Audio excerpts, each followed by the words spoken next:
습니다. 잘 오셨습니다. 주님의 이름으로 환영하고 축복합니다. 잘 오셨습니다.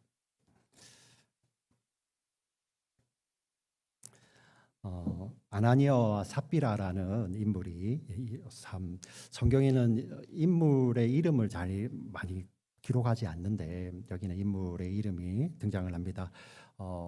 교회를 좀 오래 다니시는 분들은 이 이야기를 좀 잘 아실 것이고, 이제 최근에 이제 교회를 다니신 분은 와, 성경에 이런 이야기도 있네 하고, 도대체 이게 어떤 내용일까 궁금하기도 하실 겁니다.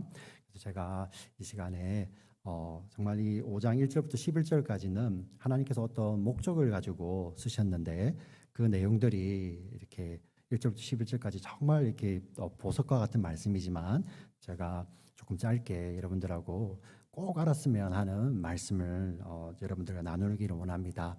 아나니아라는 이름은 하나님은 은혜로우시다라는 뜻을 가지고 있어요. 아나니아는 하나님은 은혜로우시다.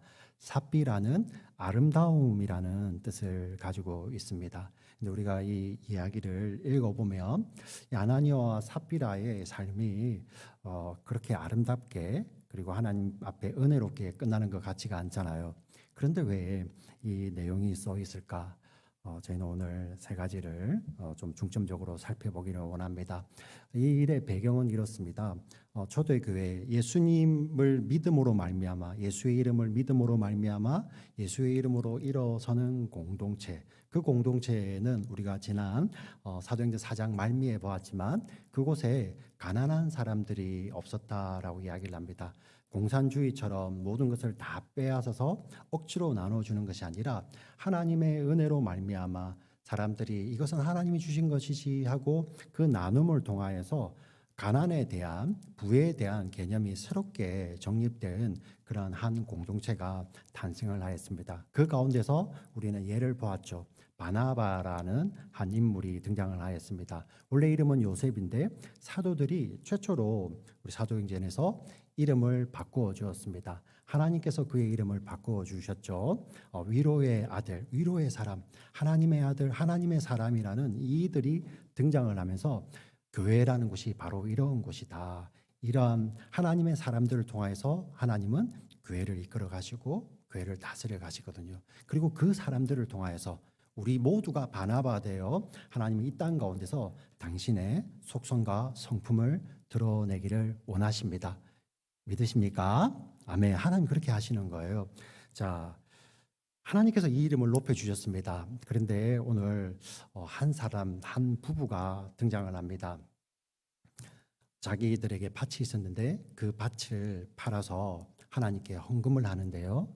근데 하나님께서 그 부부들을 3시간이라는 시차 간격으로 그들의 목숨을 취하십니다.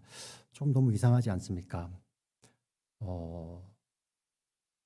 이렇게 오늘날 현대의 개념으로 내가 가지고 있던 것을 팔아서 그것을 전부를 드리든 아니면 일부만 드리든 아니면 절반만 드리든 어떻게 보면 우리 오늘날의 개념으로는 정말 하나님께 칭찬받을 것 같은데 왜 이런 일이 있었을까? 성경은 이 내용을 좀 자세하게 기록을 하고 있습니다. 사실 우리 사장 말미에 보면 바나바가 구브로 출신이라고 되어 있습니다. 구브로는 지중해 연안에 있는 지금 요즘 말로는 사이프러스입니다. 키프러스 섬이죠. 그 섬에 그 사람의 이렇게 그 지파가 레위 지파입니다. 사실 레위 지파들은 이렇게 재산을 소유할 수가 없는 그 지파거든요. 그런데 그가 땅도 있고 참 굉장히 미지의 인물입니다. 근데 우리 사도행전이 관심이 그가 왜 땅이 있고 그리고 그가 구브로의 땅이 있었는지 아니면 예루살렘의 땅이 있었는지 다른 어떤 곳에 땅이 있었는지 별로 관심이 없어요. 그 땅 자체에는 관심이 없습니다. 그리고 그 땅을 팔아서 전부를 다 드렸는지 아니면은 할 수 있는 만큼만 드렸는지 아니면 11조로만 드렸는지 그것도 모릅니다. 그냥 드렸다고 되어 있습니다. 근데 칭찬을 받거든요. 한 부부가 등장을 합니다. 아나니아 삽비라가 자기도 땅을 팔았습니다. 그리고 그 땅값이라고 드릴 정도니까 상당한 양이겠죠. 근데 그가 하나님 앞에 드릴 때 이렇게 이야기를 합니다. 전부입니다라고 표현을 합니다. 근데 성경에 보니까 전부가 아니라 일부는 두고 일부는 하나님께 드린다고 표현을 하고 있습니다. 우리가 잘못 오해하면 하나님 앞에 헌금을 제대로 드리지 않았기 때문에 감추어 두고 일부만 드렸기 때문에 하나님께서 이렇게 심판하시는구나. 그렇지 않습니다. 우리 3절 4절을 같이 한번 다시 읽어보겠습니다. 3절 4절 시작. 베드로가 이르되 아나니아야 어찌하여 사탄이 내 마음에 가득하여 내가 성령을 속이고 땅값 얼마를 감추었느냐. 땅이 그대로 있을 때에는 내 땅이 아니며 판 후에도 내 마음대로 할 수가 없더냐. 어찌하여 이 일을 내 마음에 두었느냐. 사람에게 거짓말한 것이 아니요 하나님께로다. 자, 일부만 드렸기 때문에 하나님께서 이렇게 진노하신 것이 아닙니다. 무엇입니까? 속였기 때문이죠. 예. 전부라고 이야기를 합니다. 왜 그랬을까요? 지금 앞에 인정받는 사람들이 등장을 합니다. 그들이 인정받기 위해서 땅을 드린 것이 아니라 그 예수의 이름에 감격하여서 그 삶을 드릴 때 하나님은 그를 높여주셨습니다. 그런데 그 예수의 이름으로만 일어서야 되는 공동체 안에서 그 하나님의 이름, 예수의 이름이 아니라 아나니아라는 자기의 이름, 삽비라라는 자기의 이름을 내고 싶은 사람들이 등장을 한 것입니다. 일부를 드리든 전부를 드리든 11조를 드리든 아니면 그 가운데 조금을 드리든 하나님은 다 기쁘게 받으셨을 것입니다. 그런데 그들이 사도들의 발 앞에 가지고 왔을 때 이것이 전부입니다라고 말을 꺼내는 순간 그것은 무엇입니까? 인정받기를 원하는 것이죠. 네. 사실 하나님은 우리의 중심을 보십니다. 우리가 이 내용을 잘못 오해해서 헌금을 제대로 잘못하면 하나님 이렇게 진노하시는구나. 이렇게로만 이렇게 결론을 안 내렸으면 좋겠습니다. 하나님은 우리의 중심을 보시죠. 성경에 어느 누구에게도 헌금을 강요하지 않습니다. 그냥 받은 은혜대로. 우리 사도행전 계속 올 때 내용이 무엇입니까? 부활하신 예수님의 이름을 선포하자 그들 모두가 뭘 받아? 큰 은혜를 받아. 그들의 삶의 원동력은 은혜였습니다. 은혜대로 하면 되는 것입니다. 근데 이것을 또 잘못 오해해서 그러면 은혜 하면서 우리는 이제 나는 하나님께 아무것도 안 드리고 내 시간도 드릴 필요도 없고 내 물질도 드릴 필요도 없고 이렇게 결론을 내려서는 또 안 되는 것입니다. 하나님은 지금 여기서 무엇을 보여주셨습니까? 중심을 보셨잖아요. 요즘 이런 이야기들 많이 듣습니다.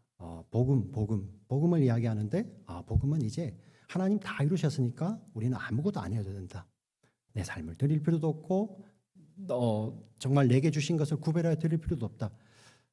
하나님 앞에 돈보다 재물보다 더 귀한 것 드리면 되지. 아니면 이런 내 마음을 드리면 되지. 하나님 마음만 받으시면 되지. 굉장히 멋있는 표현이죠. 그죠? 근데 여러분 그 말을 하는 그 진의를 한번 저는 잘 모르겠습니다. 근데 하나님 앞에 서 보면 그 마음 앞에 그런 말들의 진의는 하나님 당신이 아무리 내게 은혜를 주셔도 이거는 절대 못 건드려요. 이거는 내 겁니다.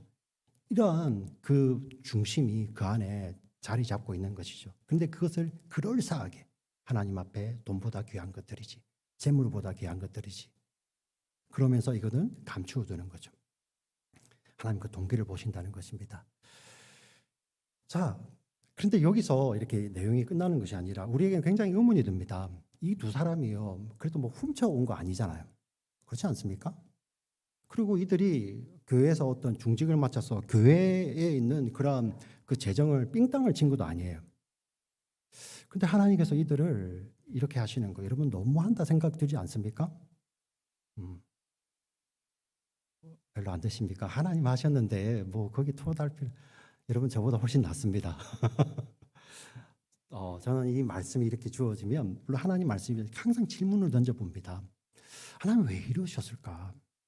하나님 도대체 왜 이러셨을까? 예, 아니 뭐 이렇게 훔쳐왔습니까? 아니면 교회 재정을 삥땅을 쳤습니까? 자기 것. 그리고 사실 거짓말하는 거 이거 한다면은 베드로가 이러면 안 되잖아요. 베드로는 예수님 죽음 앞에 3번이나 난 예수님 몰라요. 그들은 놔두고요. 그는 놔두고 심지어 더한 사람들이 얼마나 많습니까?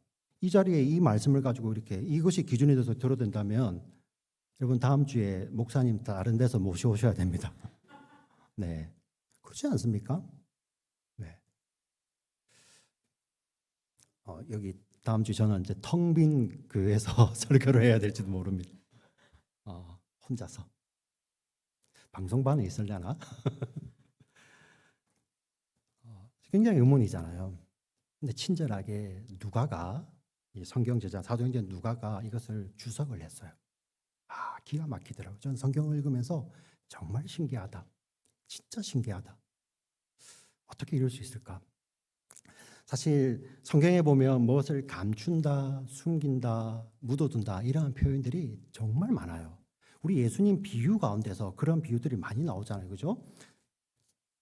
재물을 발견했음에 땅에 묻어두고, 그리고 우리 달란트 비유에서도 받은 것을 감추어두고 묻어두고 그런 내용들이 많이 나오죠.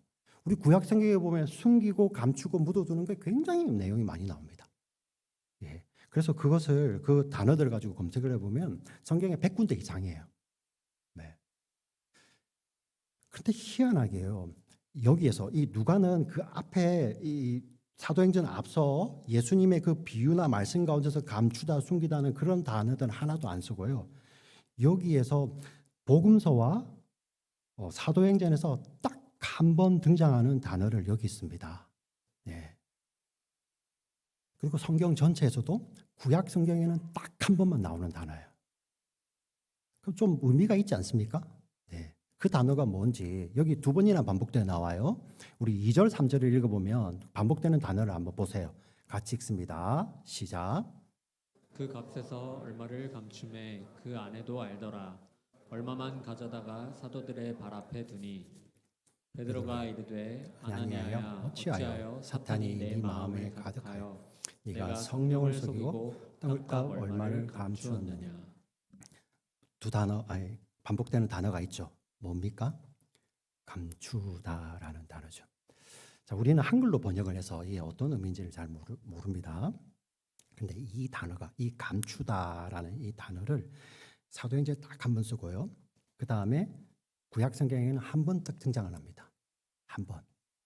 그것이 어디냐면은 한번 맞춰 보시겠습니까? 네. 여호수아서에 등장을 합니다. 여호수아서에. 성경 여호수아에 7장 1절에 등장을 하는데 제가 좀 이따가 같이 읽었던 근데 제가 배경을 설명을 드릴게요. 하나님의 백성들이 이제 광야를 지나고 이제 요단을 건너서 하나님의 약속의 땅에 들어갑니다. 그래서 요단강을 건너갈 때도 그들의 노력으로 건너지 않죠. 그 홍순한 강을 그들이 다리를 쌓아서 건너갔다? 아니면은 돌아갈 길을 찾아서 건너갔다? 아니죠. 그들이 그 홍순한 물에 그들이 발을 내디딘 순간에 요단의 물이 갈라집니다. 뭐로?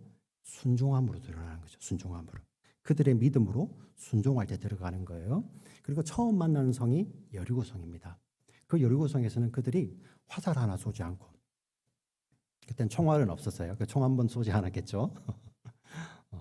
화살 한 번 쏘지 않고 그 성을 점령을 합니다. 뭐로? 순종함으로. 정말 세계 전쟁 사회 가운데서 한 번도 없었던, 유례가 없었던 것이었죠. 그냥 하나님께서 그 성을 한 바퀴씩, 하루에 한 바퀴씩 돌게 하시고 마지막 7째 날에는 7바퀴를 돌게 하는. 13바퀴를 돌고 나서 소리를 지르자 그 성이 다 무너져 버리고 하나님 그들에게 주시죠. 그래서 하나님께서 그들에게 약속을 말씀을 하십니다. 이 모든 것은 내 것이다. 그래서 너희들은 절대 손대서는 안 된다. 헤렘 다 진멸하라.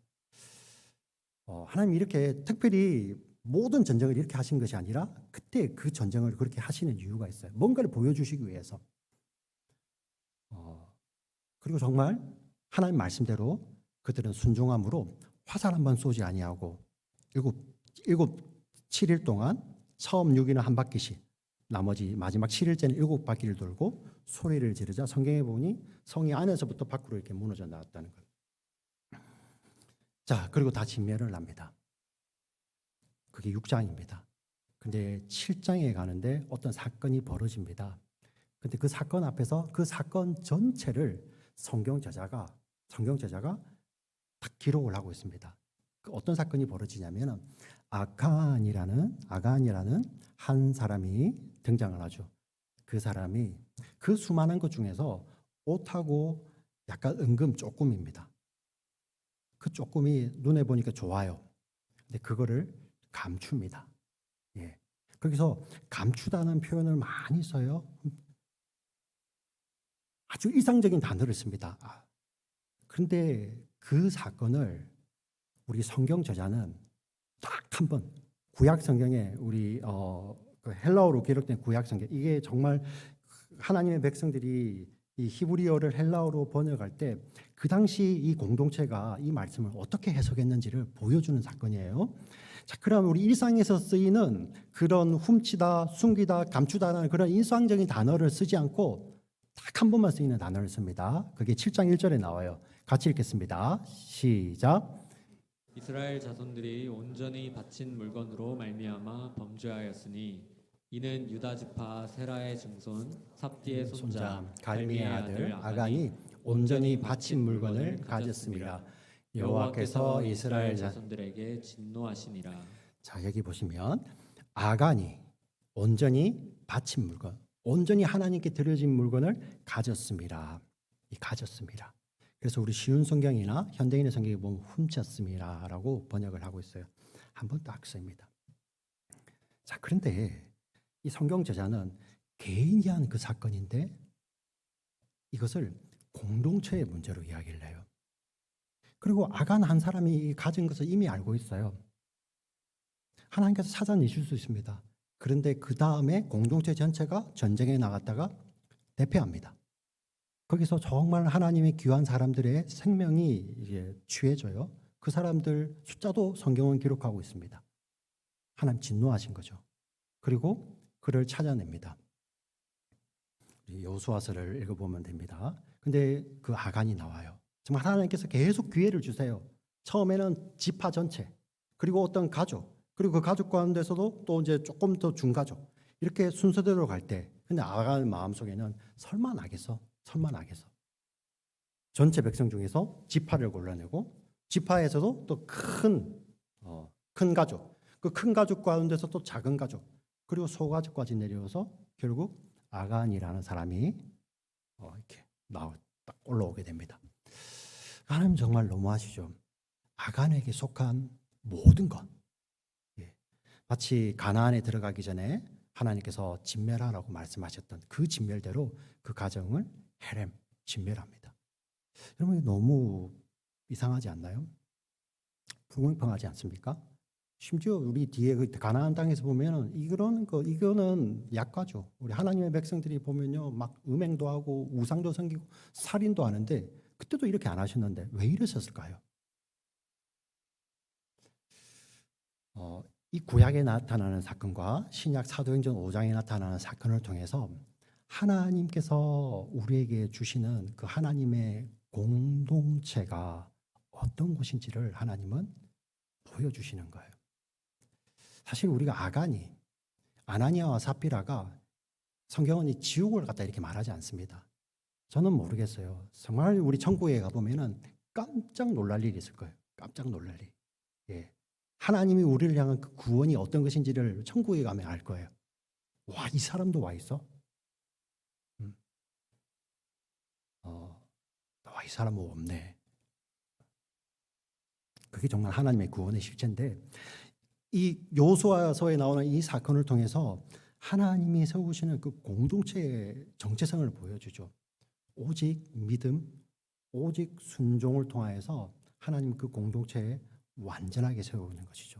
근데 사실 이 땅에 어떤 것으로 완전하게 세울 수 없잖아요. 근데 하나님은 그 공동체에 대한 약속을 주셨어요. 그게 어떤 모형입니다.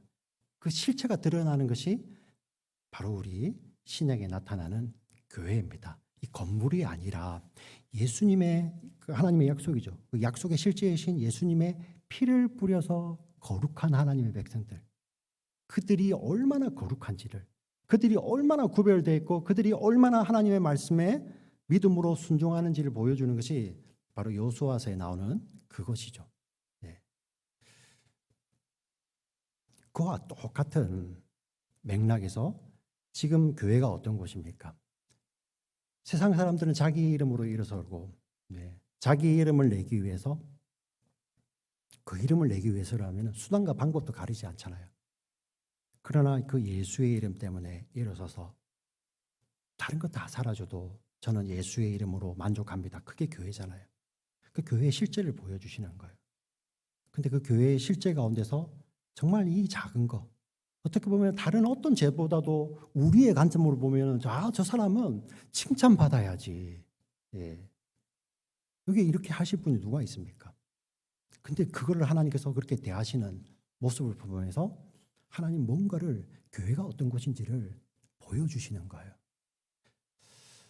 근데 너무 우리 생각에는 마음이 무거운데 그런다고 해서 이렇게 은혜롭지도 않고 아름답지도 않은 이야기를 왜 여기에 기록해 놨을까?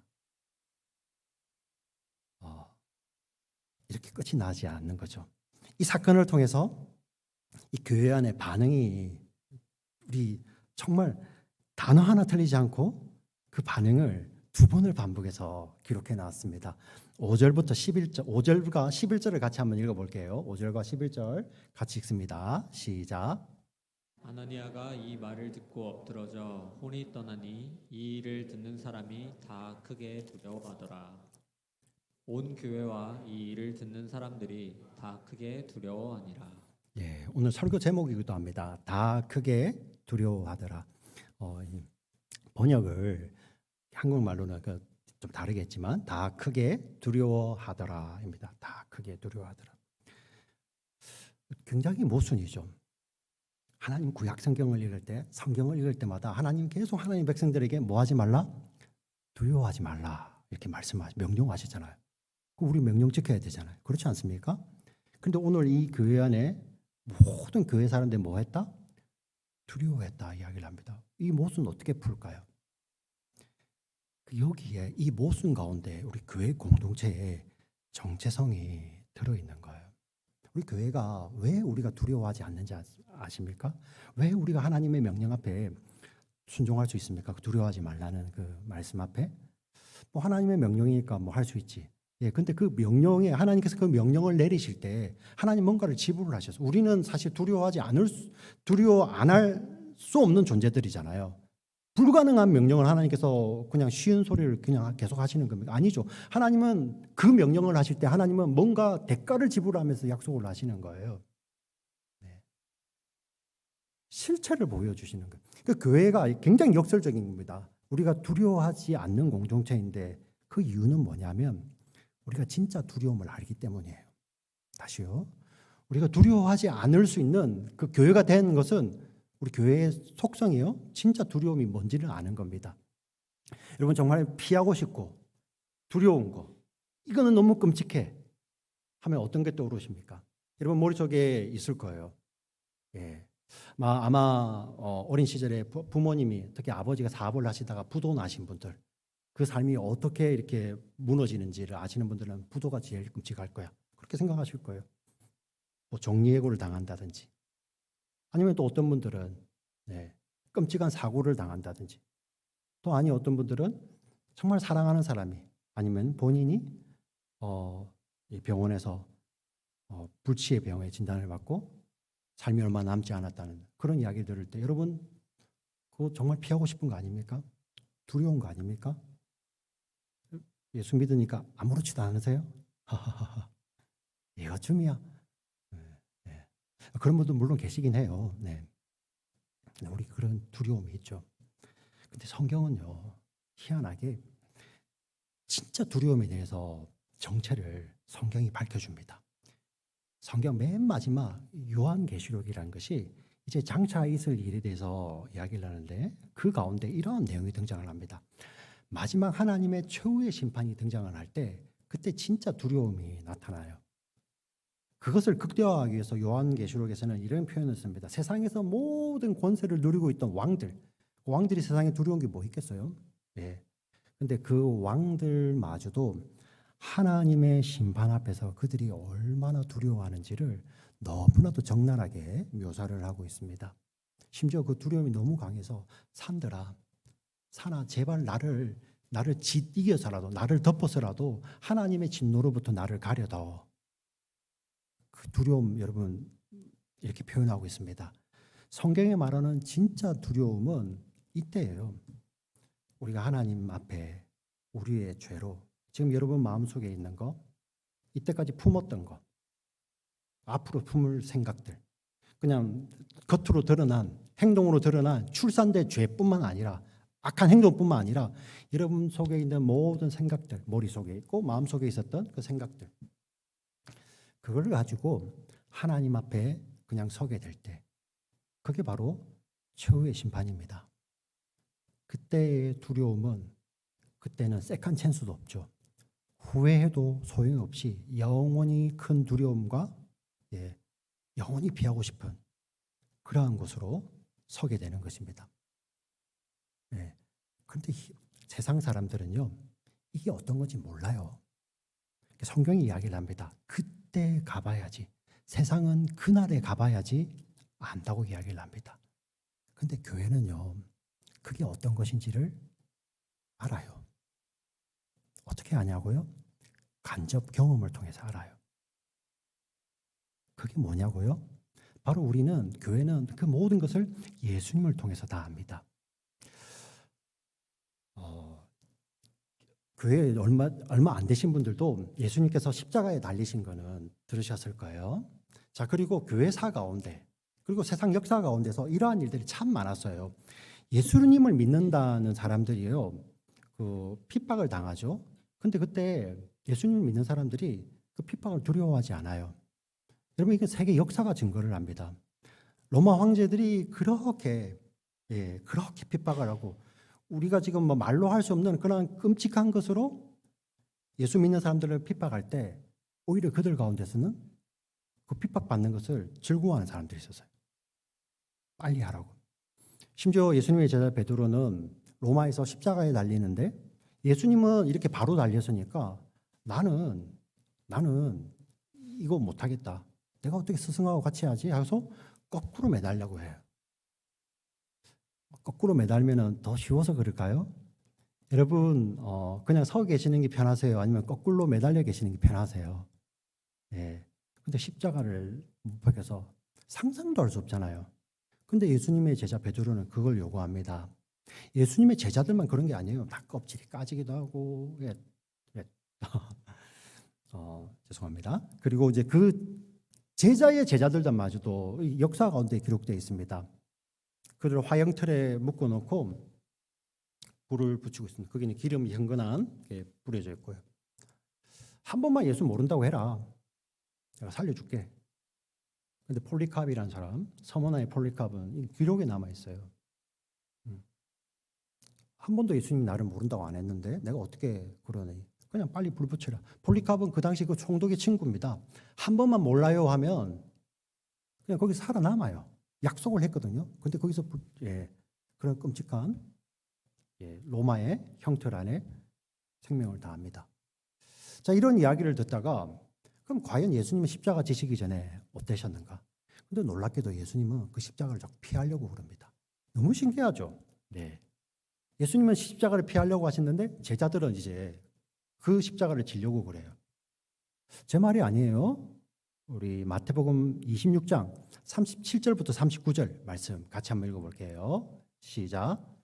베드로와 세베대의 두 아들을 데리고 가실새 고민하고 슬퍼하사 이에 말씀하시되 내 마음이 매우 고민하여 죽게 되었으니 너희는 여기 머물러 나와 함께 깨어 있으라 하시고 조금 나아가사 얼굴을 땅에 대시고 엎드려 기도하여 이르시되 내 아버지여 만일 할만하시거든 이 잔을 내게서 지나가게 하옵소서. 그러나 나의 원대로 마시옵고 아버지의 원대로 하옵소서 하시고. 아멘. 십자가를 앞에 두고 예수님은 매우 슬퍼하고 이제 빨리 져야지. 이게 아니죠. 너무나도 끔찍한 거죠. 그러나 예수님께서는 이 아버지의 뜻이기 때문에 지시는데요. 왜 이러셨을까? 우리 성경이 답을 합니다. 예수님이 지신 십자가와 제자들이 받은 그 십자가가 화형은 우리의 눈으로 보면 똑같잖아요. 심지어 베드로께 더 힘들어 보여요. 거꾸로 매달려서 십자가를 못 박겠습니다. 근데 달라요.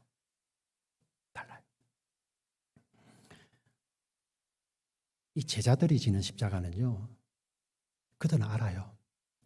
이 십자가 넘어서 뭐가 기다리고 있냐면은 그들이 그렇게 사랑했던, 나는 죽어도 살아도 주를 위해 살고 세상 어떤 것도 주님과 못 바꿔요 고백했던 그 제자들이 지는 십자가는 그 십자가를 통하여서 주님 만나는 길이었어요. 하나님의 품에 영원히 안기는 안식의 길이었어요. 그래서 육신의 고통이 감해지지 않습니다. 똑같이 아프고 힘들어요. 그런데 그걸 견디는 거죠. 근데 예수님은 그러한 십자가가 아니에요. 예수님의 십자가는 어떤 십자가냐면은 하나님께서 택하신 자들, 하나님께서 사랑하셔서 부르신 자들 모든 그 자들의 죄를 다 짊어지고 그 죄를 대신하여서 하나님께서 마지막 최후의 심판에 쏟아부으실 그 심판을 다 쏟아붓는 자리예요.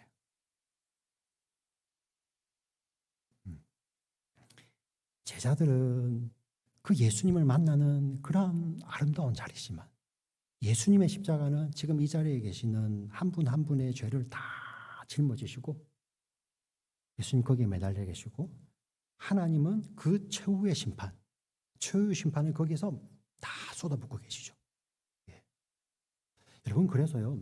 하나님 나라는 원래 최후의 심판 뒤에 오는 것인데 예수님의 그 십자가 뒤에 우리 성경을 보면 하나님 나라가 이미 왔다고 이야기를 하잖아요. 바로 그 개념입니다. 자, 그런데 보세요.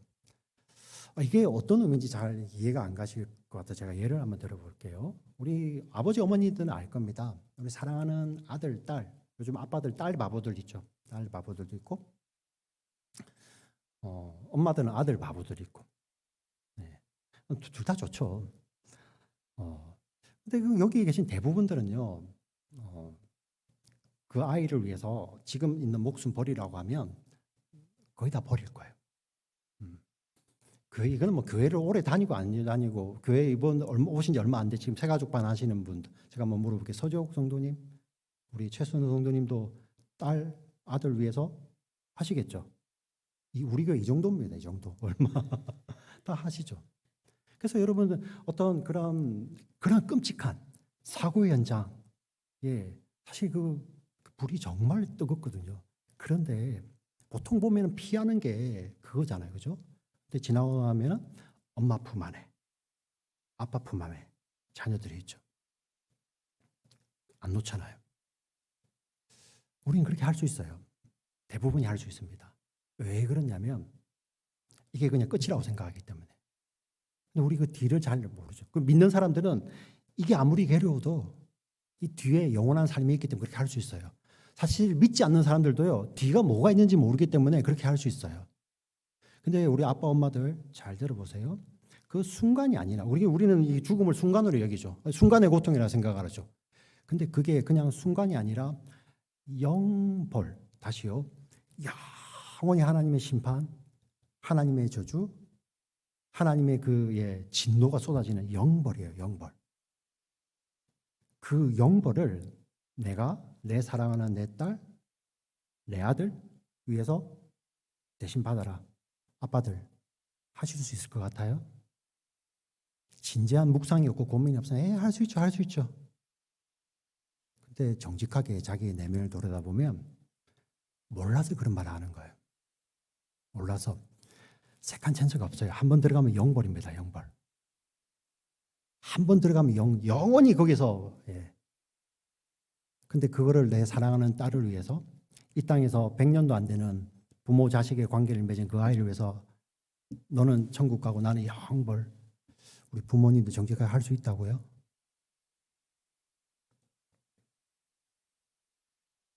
제가 여러분들의 마음을 이렇게 낮추지 않겠습니다. 근데 저는 못할 것 같습니다.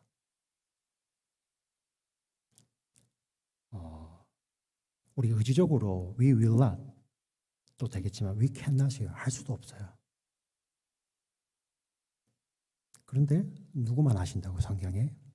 하나님의 아들이요. 거기에서 그 팔을 뻗어서 하나님, 이 아이는 절대 안 돼요 하고 안고 계시는 거예요. 지금 이 자리에 계신 분들 한 사람 한 사람 이름을 부르시며 그게 영혼이라는 개념 안에서 그 일이 그 십자가에서 이루어지고 있는 거예요. 하나님의 그 진노가 쏟아질 때에 지금 하나님의 아들이시잖아요. 그분은 능력이시잖아요. 하나님 저 못하겠어 하고 그거 다 놓으셔도 돼요. 여러분 그 짧은 시간이 아닌 거예요. 하나님은 그 하나님의 아들에게 영벌의 심판을 쏟아붓고 있는 겁니다. 영벌의 그 최후의 심판이거든요. 그냥 놓으면 돼요. 놓으시면. 근데 이 자리에 계신 분들 한 분 한 분 여러분의 사랑하는 자녀들까지 예수 믿는 그 자녀들 한 분 한 분을요 다 품에 안고 계시면서 하나님 절대 안 놓으시는 거예요. 하나님의 아들이 이 아이는 안 돼요. 끝까지 붙들고 계시는 거죠. 그렇게 나타난 공동체가 교회입니다. 교회. 건물이 아니라 우리들이죠.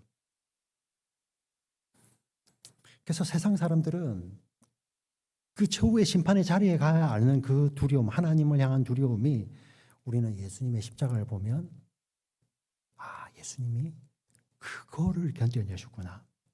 그거를 아시기 때문에 그 자리에 앞서서 그렇게 정말 피가 땀이 되도록 기도하시면서 할 수만 있으면 이걸 지나가게 되려고 그렇게 기도하셨구나. 우리는 이제 알죠. 그 두려움이, 그 무서움이 누가 다 가져가셨다는 거. 예수님 가져가시는 걸 알죠. 네. 어떻게 그 자리에서 우리를 다 끝까지 놓지 아니하시고 붙들고 계셨기 때문에, 나를 붙들어 주셨기 때문에 그 진짜 두려움을 아는 거예요. 그래서 최후의 심판은 더 이상 은혜도 없고 아름답지도 않잖아요. 예수님의 십자가를 보면 거기에 보면 그 하나님의 최후의 심판이 쏟아지는 자리예요. 하나님의 거기는 자비가 없는 거예요. 하나님의 그 마지막 심판이 다 쏟아지는 그 자리인데 우리 믿는 우리들에게, 예수를 믿는 우리들에게는 거기가 어떤 자리입니까? 은혜의 자리이고 가장 아름다운 자리인 것이죠. 오늘 이야기가 바로 그것을 이야기합니다. 세상의 눈으로 보면 어떻게 이렇게 무자비하고 은혜롭지 않고 아름답지 않은 이야기가 있지? 그러나 하나님께서 우리에게 주시는 그 약속을 이루시는 그 공동체, 지금 이 자리에 계신 한 분 한 분을 놓기 위해서 하나님 그곳에서 뭐 하셨습니까? 최후의 심판을 쏟아내실 때 그 하나님의 아들이 이 자리에 계신 분 한 분 한 분을 끌어안고 하나님 저 이 아이 절대 못 낳아요. 우리라니까요. 그게. 그래서 우리는 이 진짜를 알기 때문에, 이 하나님을 알기 때문에 이제 더 이상 세상을 두려워하지 않죠. 그리고 그 두려움의 자리가 그냥 끝나는 것이 아니라 우리를 향한 예배시 하나님의 은혜의 자리고, 우리를 영벌에서 영생으로 옮기시는 하나님의 아름다운 이야기, 우리는 그것을 복음이라고 부릅니다. 우리 교회 공동체는 이 복음을 품고 있는 공동체입니다. 이 자리에 계신 분 한 분 한 분도 하나님 그냥 그저 적당히 여러분들 구원하지 않습니다. 한 사람 한 사람을 예수의 그 십자가 안에서 그 예수의 팔로서 안으셔서 구원하십니다. 할렐루야. 예. 그것을 알기 때문에 우리는 이 이야기를 통하여서 지금도 이루시는 하나님의 놀라운 아름다운 복음의 이야기들을 주님 오시는 그날까지 우리는 우리의 삶을 통해서 증거하는 것입니다. 그리고 우리가 천국 갔을 때 우리 그 자리에서 아나니아라는 이름, 삽비라라는 이름을 가진 자를 만날 수도 있고요. 그때는 그 자리에서는 우리 모두가 사실은 우리 개인의 이름보다는 우리는 다 예수의 이름으로 불리는 자들로 우리는 그 자리에 있을 것입니다. 우리 한번 기도할까요? 눈을 감고.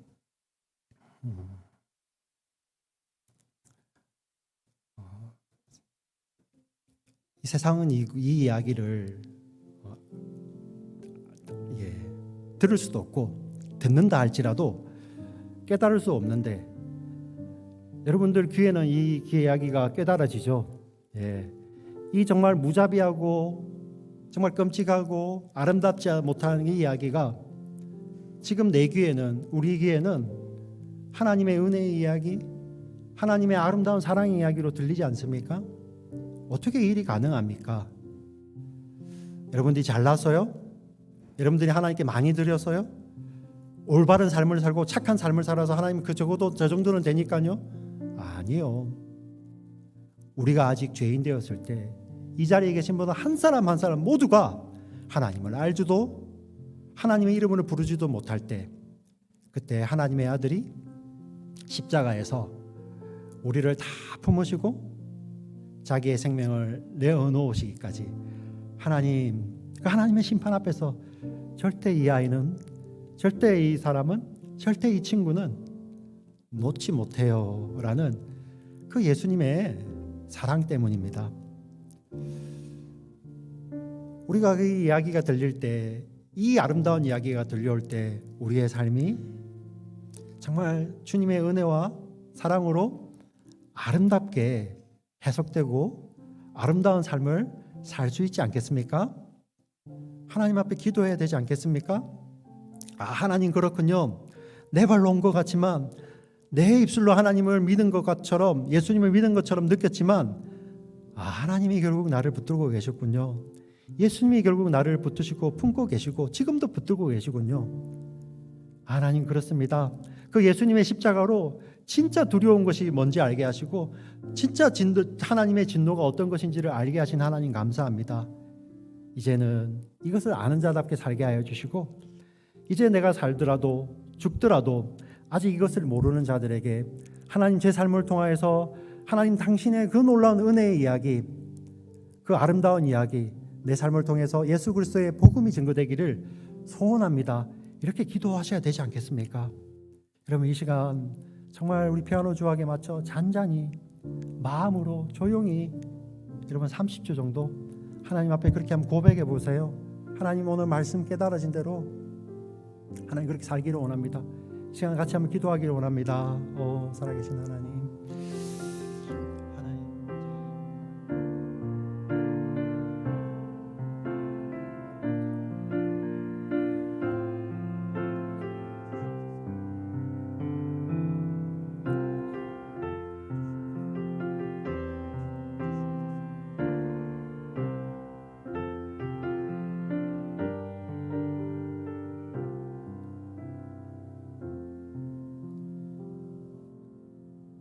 하나님 아버지, 우리 사랑하는 성도님들 먼저 사랑하여 주셔서 이 말씀을 통하여서 한 분 한 분을 사랑하시는 하나님의 은혜와 사랑의 이야기, 이 아름다운 이야기를 영혼 가운데 들려주셔서 감사합니다.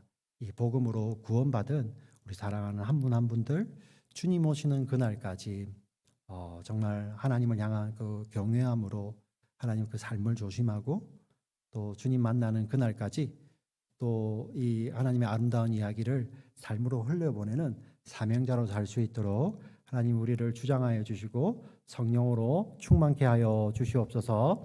예수 그리스도의 이름으로 기도드립니다. 아멘.